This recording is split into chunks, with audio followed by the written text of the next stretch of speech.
আসসালামু আলাইকুম। আশা করি আপনারা সবাই ভালো আছেন। আজ আমি আপনাদের শোনাতে যাচ্ছি এলমা বেহরোজের জনপ্রিয় ও হৃদয় ছোঁয়া উপন্যাস পদ্মজা থেকে একটি আবেগী গল্প। ভালোবাসা, কষ্ট, অনুভূতি আর জীবনের গভীর বাস্তবতায় ভরা এই গল্পটি নিশ্চয়ই আপনাদের হৃদয় ছুঁয়ে যাবে। আমি পদ্মজা, 12। বটগাছের সামনে চিন্তিত ভঙ্গিতে দাঁড়িয়ে আছে লিখন। শীতের শুষ্কতায় বটগাছের অধিকাংশ পাতা ঝরে পড়েছে। লিখনের কাছে শীতকাল খুবই অপছন্দের ঋতু। শীত চরম শুষ্কতার রূপ নিয়ে প্রকৃতির ওপর জেকে বসে থাকে, যা সহ্য হয় না লিখনের। ঠান্ডা লেগেই থাকে। ছোট থেকে কয়েকবার নিউমোনিয়ায় ভুগেছে।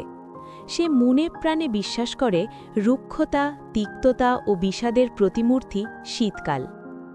তখন পদ্মজা এত দ্রুত হাঁটছিল যে মনে হচ্ছিল সে পালাতে চাইছে।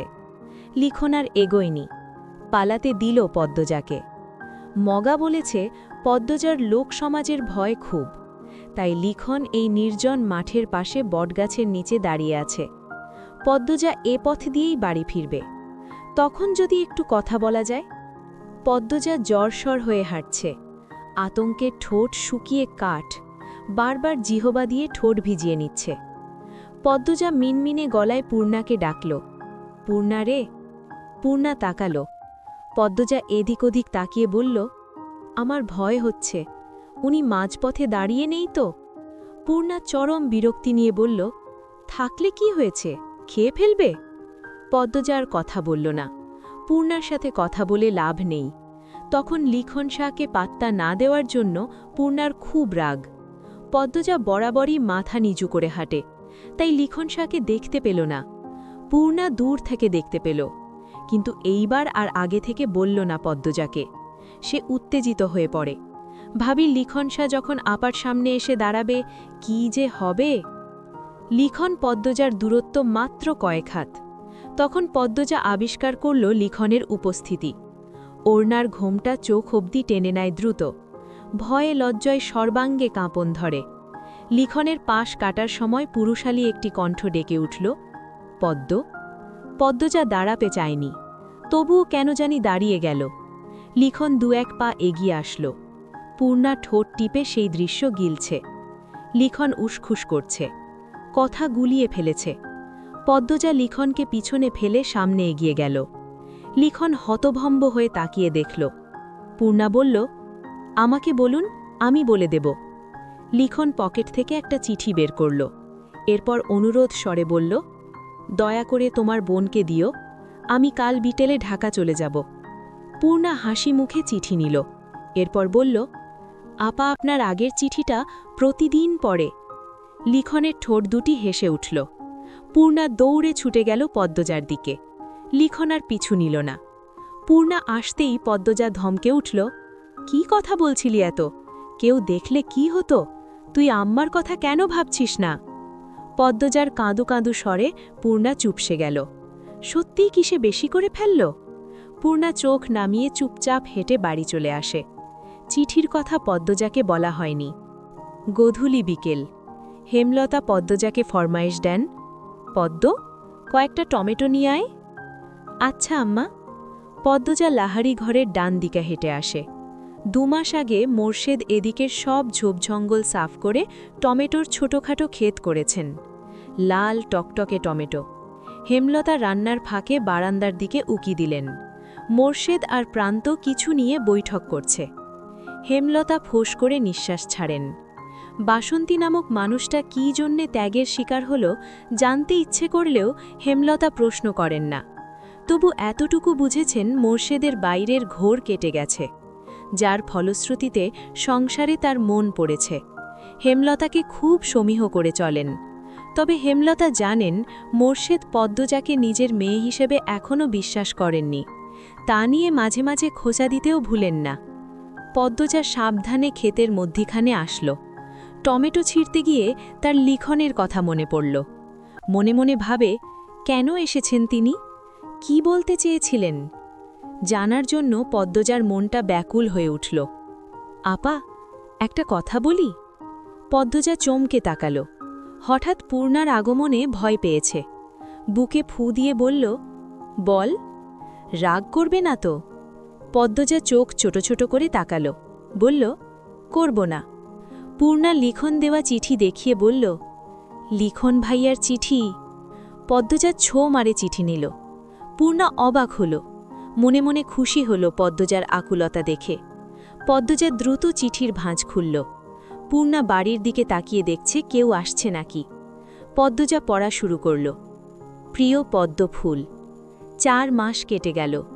4 মাসে একটুর জন্য অবসর মেলেনি, কিন্তু মনে ছিল এক আকাশ ছটপটানি। তোমার মনের কথা তো জানাই হলো না। তোমাদের অলন্দপুরের প্রায় প্রত্যেকটি বাড়ির ছেলের স্বপ্ন তোমাকে ঘরে তোলার, তাই সারাক্ষণ ভয়ে ছিলাম আমার অনুপস্থিতিতে কেউ তুলে নিয়ে নেই তো। 3 দিনের সময় নিয়ে চলে এসেছি, শুধু একবার দেখতে আর জানতে তুমি কি আমার জন্যে অপেক্ষা করবে। ম্যাট্রিক পরীক্ষা অবধি অপেক্ষা করলেই হবে। এরপর আমি আমার মা আর বাবাকে নিয়ে তোমার মায়ের কাছে আসব। ওনার কাছে অনুরোধ করব তোমার পড়া শেষ হলে যেন আমার সাথেই বিয়ে দেন। তখন অনেকটা নিশ্চিন্ত হতে পারব। এখন অনিশ্চয়তায় ভুগছি। আমি গুছিয়ে লিখতে পারছি না আজ। কয়েকটা চিঠি লিখেছি, একটাও মনমতো হয়নি। অনুগ্রহ করে তুমি মানিয়ে নিও।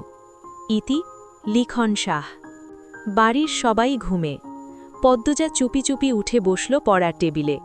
রাত অনেক। গাছের পাতায় নিশ্চয়ই শিশির বিন্দু জমছে। এরপর ভোর রাতে টিনের চালে শিশিরকণা বড় বড় ফোঁটায় বৃষ্টির মতো ঝরবে। গা হিম করা ঠান্ডা। তা উপেক্ষা করে পদ্মজা হাতে কলম তুলে নিল। সাদা কাগজে লিখল, অপেক্ষা করব আমি। এরপর কাগজটা ভাঁজ করে বালিশের তলায় রেখে শুয়ে পড়ল। ফজরের নামাজ পড়ে 4 ভাইবোন পড়তে বসল। পড়ায় মন টিকছে না পদ্মজার। বই আনার ছুতে পদ্মজার রুমে গেল। রাতের লেখা কাগজটা ছিঁড়ে কুটি কুটি করে জানালার বাইরে ফেলে দিল। এরপর আবার নতুন করে লিখল, আমার আম্মা যা চান তাই হবে। পড়া শেষ নিয়মমাফিক ঘাটে আসলো পদ্মজা। হাতের মুঠোয় 3টে চিঠি, 2টো লিখনের, একটা তার লেখা। পূর্ণাও পাশে। প্রেমা প্রান্ত বাড়ি জুড়ে ছুটাছুটি করছে। সামনের কোনো কিছুই ঠিকমতো দেখা যাচ্ছে না, সব কিছুই অস্পষ্ট। কুয়াশার স্তর এত ঘন যে দেখে মনে হচ্ছে সামনে কুয়াশার পাহাড় দাঁড়িয়ে আছে। সেই পাহাড় ভেদ করে একটা নৌকা এসে ঘাটে ভিড়ে। নৌকায় লিখন আর মগা। আকস্মিক ঘটনায় পদ্মজার কিলে উঠল চমকে। পালানোর মতো শক্তিটুকু পায় নেই। লিখন মায়া ভরা কণ্ঠে পদ্মজার উদ্দেশ্যে বলল, আমি বাধ্য হয়ে এসেছি, আজ বিকেলে চলে যাব। মগা বলল, প্রতিদিন সকালে ঘাটে নাকি বসো তুমি, তাই এসেছি। পদ্মজা মনে মনে সূরা ইউনুস পড়ছে। ভয়ে বুক দুরু দুরু করছে। মা দেখে ফেললে কি হবে, বা অন্য কেউ? একটু সাহস জোগাতেই নিজের লেখা চিঠি সিঁড়িতে রেখে পদ্মজা ছুটে গেল বাড়িতে। পূর্ণা বড় বড় চোখে শুধু দেখল। লিখন নৌকা থেকে নেমে চিঠিটা হাতে তুলে নিল। ভাঁজ খুলে একটা লাইন পেল শুধু। লিখনের মুখে বিষাদের ছায়া নেমে আসে। পূর্ণার কৌতূহল হল চিঠিতে কি আছে জানার, তবে তা প্রকাশ করল না। শুধু বলল, আপা আপনার কথা প্রতিদিন ভাবে। 1996 সাল। পদ্মজা থেমে থেমে কাঁপছে। হাঁটুর ওপর মুখ লুকিয়ে রেখেছে। তুষার কালো চাদর তার গায়ে টেনে দেয়। পদ্মজা চোখ তুলে তাকাল। বিষাদ ভরা কণ্ঠে বলল, সেদিন আমার লেখা প্রথম চিঠিটা কুটি কুটি কেন করেছি জানি না। ইচ্ছে হয়েছিল তাই করেছি। তবে জানেন, আমি একদম ঠিক করেছিলাম। সেদিন যদি আমি কথা দিয়ে দিতাম, আমার কথা ভঙ্গ হতো। পদ্মজা হাসল। তুষার এক দৃষ্টিতে পদ্মজার দিকে তাকিয়ে রইল। এরপর বলল, লিখনের সাথে আর দেখা হয়নি? পদ্মজা হাতের কাটা অংশে ফু দিল। বলল, হয়েছিল। তাহলে কথা ভঙ্গ হতো কেন বললেন? পদ্মজা তুষারের দিকে তাকালো। এরপর আবার হাঁটুরে মুখ লুকিয়ে রাখল। 1 মিনিট, 2 মিনিট, 3 মিনিট করে করে 10 মিনিট কেটে গেল। পদ্মজার সাড়া নেই।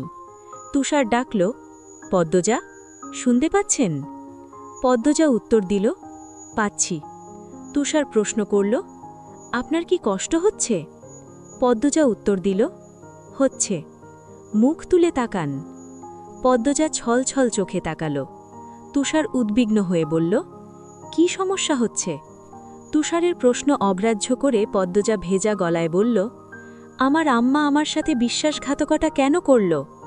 তুষার চমকাল। হেমলতা নামে মানুষটার সম্পর্কে যা জানলেন তাতে নামের সাথে বিশ্বাসঘাতকতা শব্দটা যায় না। পরপরই নিজেকে সামলে নিল।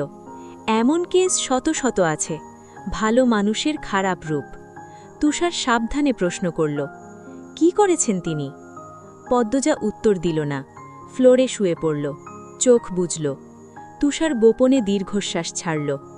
পদ্মজা এখন আর কিছু বলবে না, সে ক্লান্ত। অতীত হাতড়াতে গিয়ে মনের অসুস্থতা বেড়ে গেছে তার। তুষার পদ্মজার মুখের দিকে তাকাল। আঁচল সরে গেছে বুক থেকে, চাদরের অংশ ফ্লোরে পড়ে আছে। তুষার চাদরটা টেনে দিতে গিয়ে আবিষ্কার করল পদ্মজার